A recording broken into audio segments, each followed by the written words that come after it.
Hi hello guys, welcome to our channel ఆంధ్రాలో కన్నడ అమ్మాయి. So ఈరోజు గోంగూర మామిడికాయ పప్పు చేద్దామని అనుకుంటా ఉన్నానండి.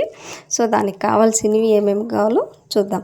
ఇక్కడ నేను పచ్చిమిర్చి, ఒక మామిడికాయ, 2 టమాటో, 2 కట్టలు గోంగూర, ఇక్కడ కందిబ్యాళ్ళు నేను నానబెట్టేసినానండి. ఇది నానిన తర్వాత క్లీన్గా కడుక్కొని కుక్కర్లో వేసుకుందాం. ఇప్పుడు ఈ బ్యాలు, ఈ గోంగూర ఆకు ముందుగా కుక్కర్లో వేసి ఉడకబెట్టుకుందామండి. ఒక విజిల్ అయిన తర్వాత ఈ మామిడికాయని, టమోటో, పచ్చిమిర్చి తర్వాత మళ్ళీ ఒక విజిల్ వేయించుకుందాం, సరేనా? ఇది ఇప్పుడు ముందుగా కుక్కర్లో వేసుకుందాం.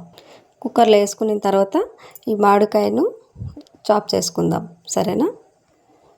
చూడండి, నేను బ్యాలు, ఈ గోంగూర, టమోటాను కుక్కర్లో వేసేసినాను. ఇది మూత పెట్టేసి 2 విజిల్ రానివ్వండి, సరేనా?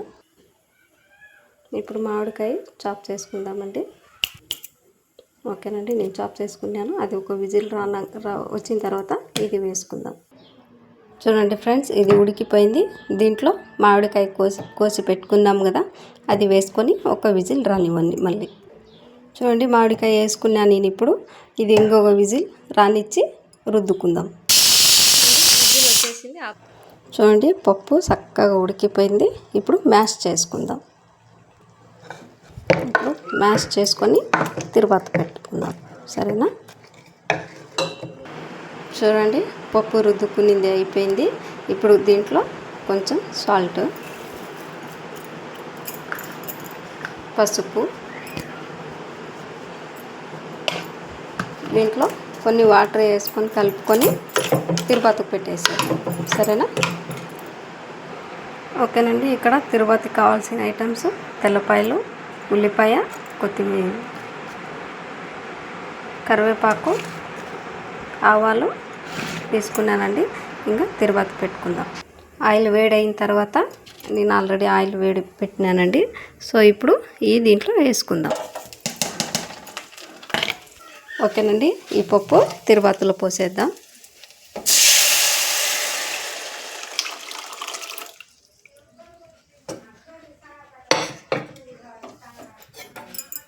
ఉప్పు చూసుకొని వేసుకోండి.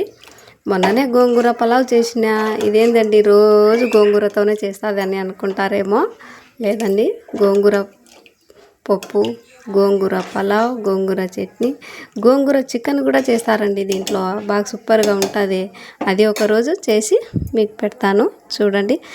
వీడియోస్ చూస్తూ ఉన్నారు కానీ ఎవరు సబ్స్క్రైబ్ చేసుకోవడం లేదు. Please subscribe. Okay, bye.